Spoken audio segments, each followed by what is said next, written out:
Ah,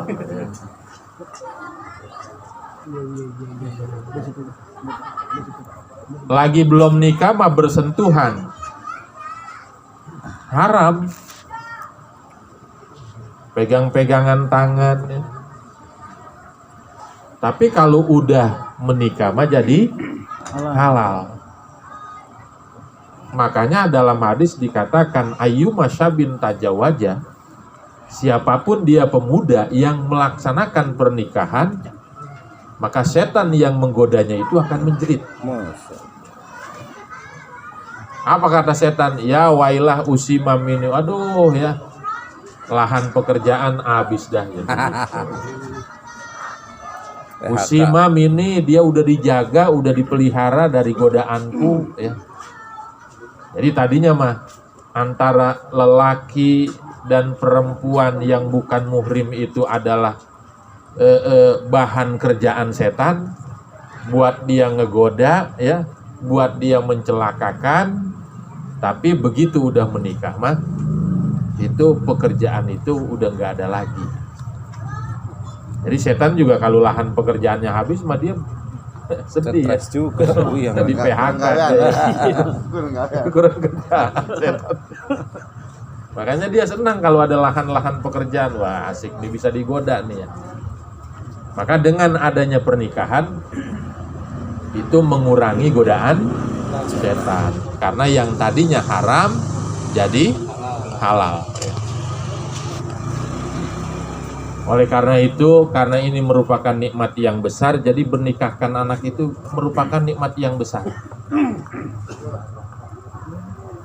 Jadi Sohibul Bait yang bisa menikahkan anaknya pada malam hari ini itu mendapatkan nikmat yang besar. Makanya Pak Haji Sanita ya jauh-jauh dari mana? Cirebon datang ya untuk ikut merasakan kegembiraan anaknya dan ikut juga gembira karena anaknya insya Allah akan menikah ya. Oleh karena itu calon kedua mempelai yang besok akan melaksanakan pernikahan, kita doakan mudah-mudahan akad nikahnya dilancarkan oleh Allah Subhanahu wa taala. Amin. Dijadikan keluarganya keluarga yang sakinah, mawadah, warahmah ya. Amin. Dalam doa pernikahan itu ada doa barokallahu laka wa baraka alaika wa jama'a bainakuma fi khairin. Barokallahu laka, semoga Allah memberikan keberkahan kepadamu. Wa baraka alaika, dan juga Allah memberikan keberkahan atasmu. Artinya dalam keadaan sulit, dalam keadaan senang, yang namanya rumah tangga mudah-mudahan mengundang keberkahan ya. Jadi susahnya menjalani bahtera rumah tangga, senangnya menjalani bahtera rumah tangga, itu bisa jadi lahan untuk mendapatkan keberkahan dari Allah Subhanahu wa taala. Apa berkah itu? Semakin bertambah baik. Jadi ketika susah sabar, ketika senang bersyukur gitu ya. Jadi pengen berkah mah apa? Senang sabar, senang syukur, susah sabar. Jangan susah putus asa, senang lupa diri gitu ya. Itu mah terbalik. Jadi sebenarnya dalam susah, dalam senang, Allah itu selalu memperkenalkan, mengingatkan supaya kita ingat kepada Allah Subhanahu wa taala. Mata a'toka ashadaka birrohu wa mata mana'aka ashadaka kohrohu. Ketika kamu mendapatkan kenikmatan, maka Allah sedang memperlihatkan kepada engkau kebaikannya. Dan ketika engkau mendapatkan kesulitan, maka Allah sedang memperlihatkan kepadamu keperkasaannya ya. Fahuwa fi kulli dzalika muta'arrifun ilaika. Maka Allah itu dalam kejadian apapun yang menimpamu, yang kamu alami, sebenarnya sedang memperkenalkan dirinya kepada kita semua ya.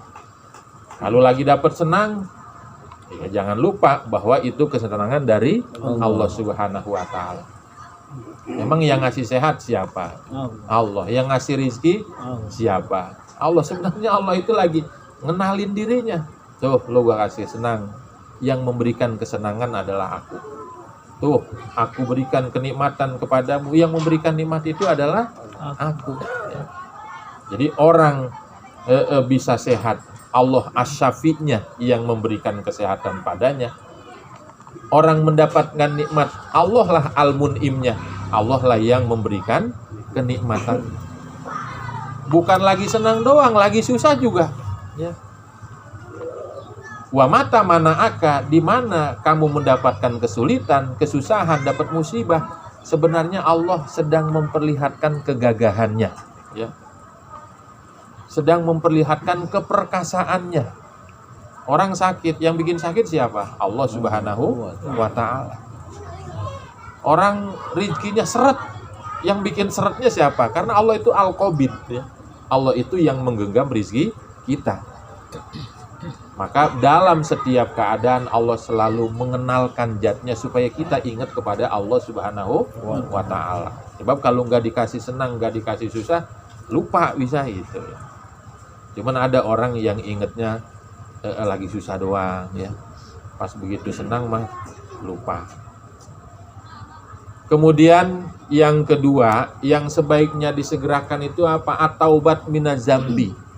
Bertobat dari perbuatan dosa, jangan ditunda-tunda, ya. Kalau pengen berbuat kebaikan jangan ditunda-tunda, takutnya nggak ada kesempatan. Maka ini namanya sekarang tahun baru, ya. Kita baru Kamis kemarin merayakan 1 Muharram dan sekarang sudah hari Kamis lagi, ya. Dan alhamdulillah kita masih diberikan nikmat panjang umur sampai tahun 1442 Hijriah. Kita juga masih diberikan kesehatan oleh Allah Subhanahu wa ta'ala. Maka jangan sampai kejadian-kejadian yang buruk di tahun yang lalu terulang kembali di tahun yang sekarang ini. Mudah-mudahan kejelekan-kejelekan kita bisa berhenti, ya, diganti dengan kebaikan. Mudah-mudahan yang tadinya mungkin malas ngaji, mudah-mudahan jadi rajin ngajinya. Yang malas ke masjid berjamaah, mudah-mudahan jadi rajin ke masjidnya dan berjamaahnya. Karena salah satu perkara yang sebaiknya disegerakan adalah memperbaiki diri atau batu minaz-zambi, yakni bertobat dari perbuatan-perbuatan dosa. Ya. Suatu ketika Rasulullah pernah bersabda, halakal musawwifun, celaka musawib, kata Nabi. Sampai 3 kali Rasul ngomongnya. Halakal musawifun, celaka musawib. Sahabat bertanya, man al musawib ya Rasulullah, siapa itu musawib? Kata Nabi, al musawib man yakulu saupa'atum. Musawib itu orang yang selalu mengatakan saupa'atum, nanti aja dah, gitu ya. Saupa'atum, nanti aja saya berubah jadi baiknya. Nanti aja, nungguin tua, ya. Tarsok. Mending kalau sampai tua. Kalau belum sampai tua udah meninggal, jadi kita, ya. Betul. Maka oleh karena itu, mudah-mudahan kita di tahun yang baru ini, tahun Hijriah ini, ya, apalagi ini masih awal-awal, mudah-mudahan kita bisa mengisi dengan kebaikan-kebaikan, sehingga kalau tahun ini diawali dengan kebaikan, insya Allah akhirnya juga akan menjadi baik, ya. Man asrokot bidayatuhu asrokot nihayatuhu, siapa orang yang baik di awalnya, insya Allah dia akan baik di akhirnya juga. Amin. Kemudian yang ketiga, apa yang sebaiknya disegerakan, yakni tajhijul mayit, mengurus mayit. Jadi kalau ada orang meninggal dunia, sebaiknya, ya, sebaiknya kepengurusannya itu dimandikannya, kemudian dikafaninya, disolatkannya, dan dipendemnya itu semakin disegerakan semakin baik. Kalau mayit orang soleh,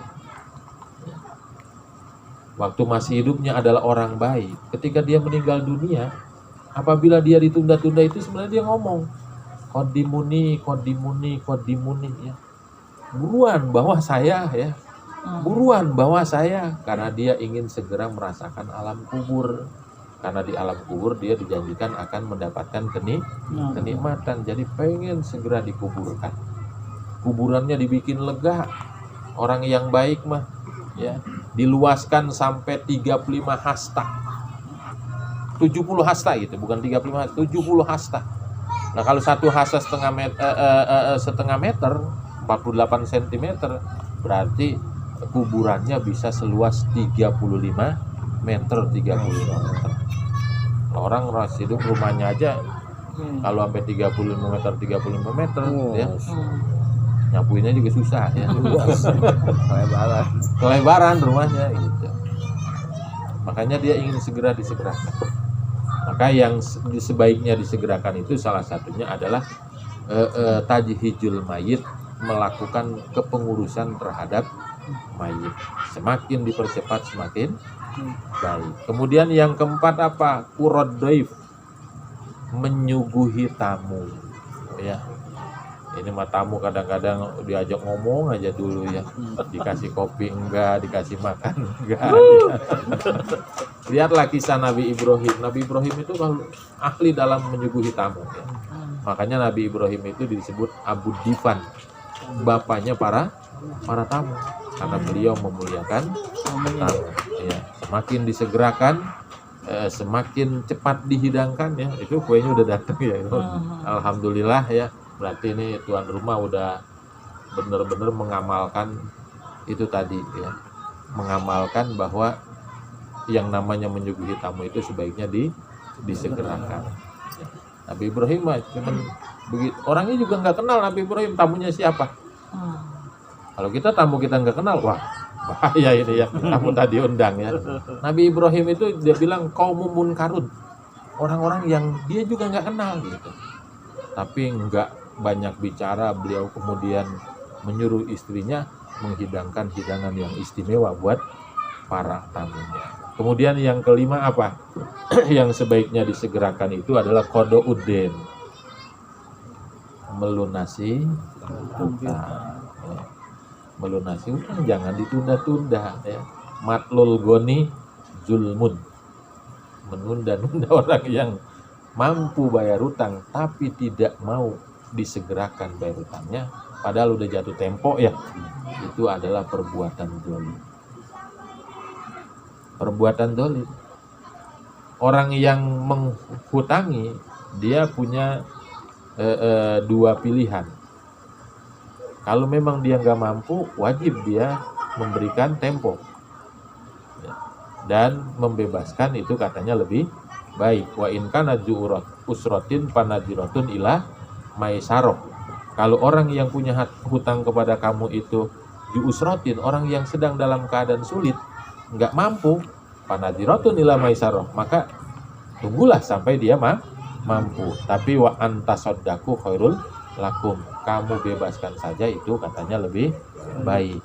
Tapi kalau orang yang punya hutang, semakin dia percepat untuk bayar hutang, itu adalah semakin baik. Jangan ditunda-tunda kalau memang sudah mampu untuk membayar hutangnya ya. Itulah 5 hal yang sebaiknya disegerakan, padahal dikatakan al-ajalah minasyaiton tadi ya, bahwa terburu-buru itu perbuatan setan, tapi dalam 5 hal ini justru kita dianjurkan. Yang pertama apa tadi?